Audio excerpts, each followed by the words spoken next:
Alléluia, Alléluia, Alléluia, Alléluia, Alléluia, Alléluia, Alléluia, Alléluia. Un grand prophète s'est levé parmi nous et Dieu a visité son peuple. Alléluia, Alléluia, Alléluia, Alléluia, Alléluia, Alléluia, Alléluia, Alléluia. Le Seigneur soit avec vous. Évangile de Jésus-Christ selon saint Luc.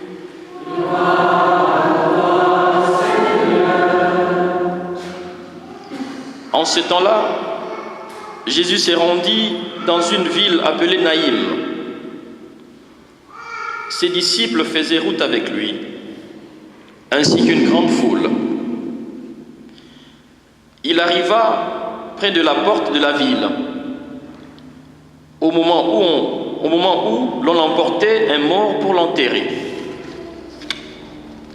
C'était un fils unique, et sa mère était veuve. Une foule importante de la ville accompagnait cette femme. Voyant celle-ci, le Seigneur fut saisi de compassion pour elle et lui dit : « Ne pleure pas. » Il s'approcha et toucha le cercueil.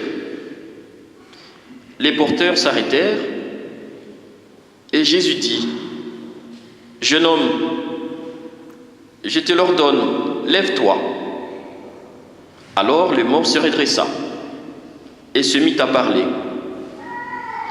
Et Jésus le rendit à sa mère. La crainte s'empara de tous et ils rendaient gloire à Dieu en disant : « Un prophète s'est levé parmi nous, et Dieu a visité son peuple. » Et cette parole sur Jésus s'est répandue dans la Judée entière et dans toute la région. Acclamons la parole de Dieu.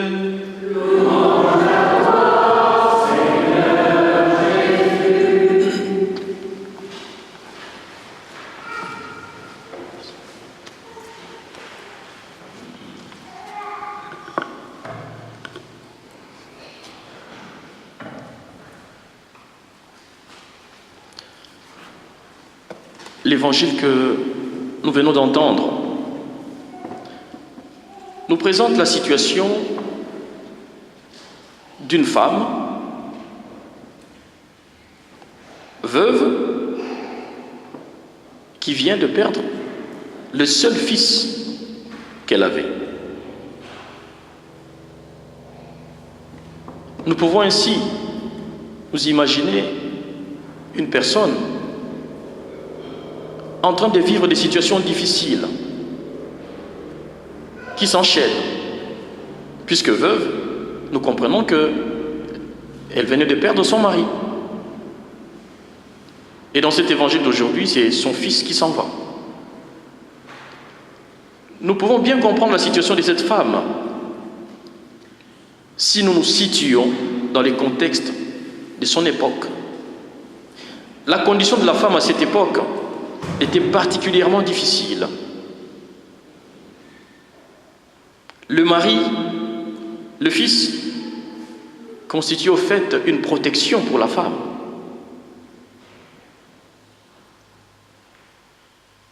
Elle était ainsi dans une situation de désespoir. Son avenir s'assombrissait, puisque la femme s'est définie dans cette culture des Israélites de l'époque par rapport à un homme. Ainsi on entendra, quand on parle d'une femme, on dira « elle était fille de, femme de, mère de ». Elle se définit toujours par rapport à un homme.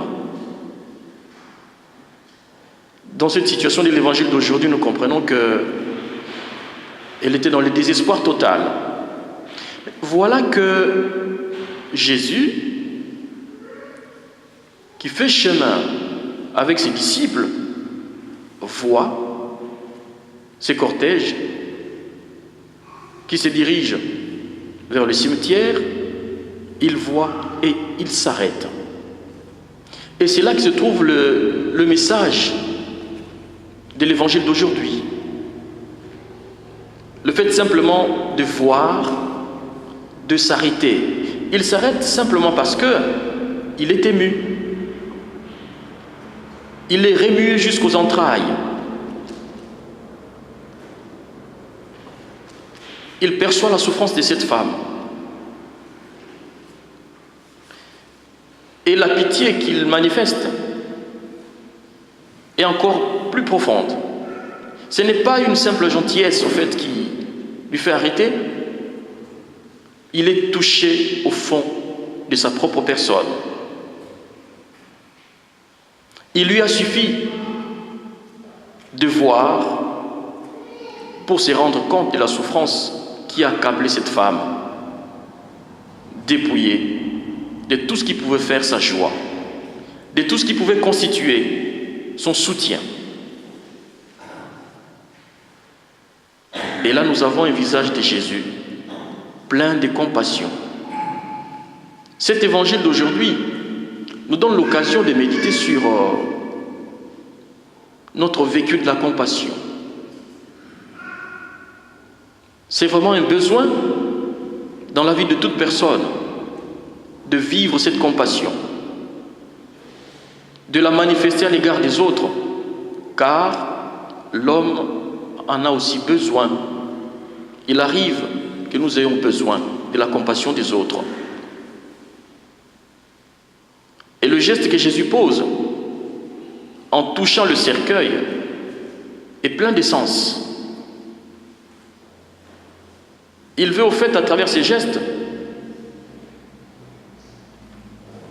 dire à cette femme, à ceux qui sont là, je partage la peine de cette femme. Je partage ta peine. C'est un geste très parlant. C'est comme s'il lui disait, ta souffrance est la mienne. Je souffre avec toi. Mais il ne s'arrête pas là.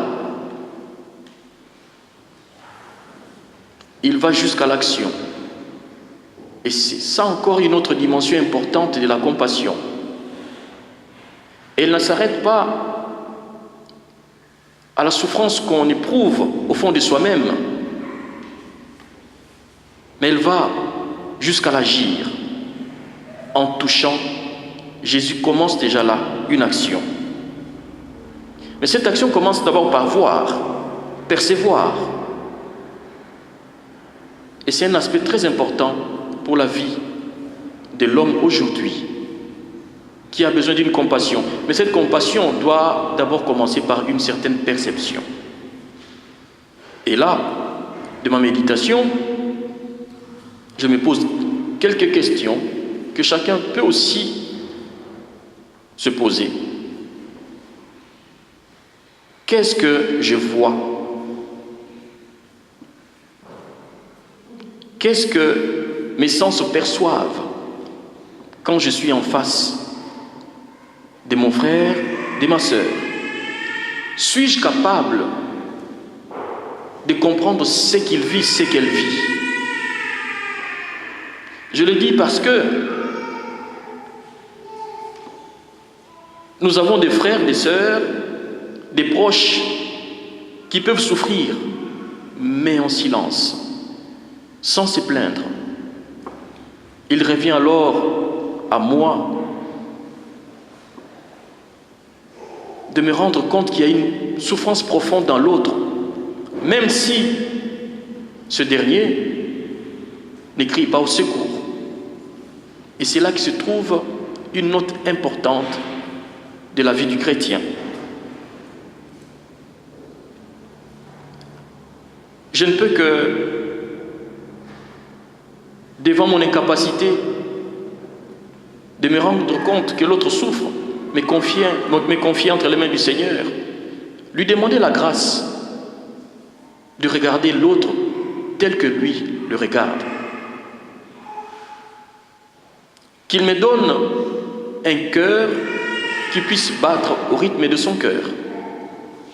Des yeux qui voient comme lui voit. Je peux avoir à côté de moi, dans ma maison, un fils qui souffre, qui a besoin d'aide, mais ne le dis pas. Seigneur, aide-moi à regarder et à voir. Je vais être dans une famille où nous faisons semblant de nous aimer. Seigneur, donne-moi le courage d'agir pour que nous vivions un amour vrai. J'ai des frères et sœurs très distants de moi. Il y en a que j'ai vus il y a longtemps. Et pourtant, ils sont à quelques kilomètres de chez moi. Et cela ne m'inquiète même pas. Seigneur, donne-moi le courage de faire le premier pas. La compassion, comme on peut s'en rendre compte à travers ce texte d'aujourd'hui, redonne vie. Jésus touche le cercueil et fait revenir cet enfant à la vie. C'est la résurrection. À travers tout geste de compassion, l'homme redonne vie à son prochain. Ainsi, la compassion devient une force qui ressuscite ce qui était mort. Une force qui redonne espérance. Que le Seigneur nous accorde sa grâce afin que tout ce qui est sans vie puisse avoir un sens pour l'avenir. Seigneur, apprends-moi à aimer, apprends-moi à regarder, apprends-moi à voir comme toi tu me vois. Amen.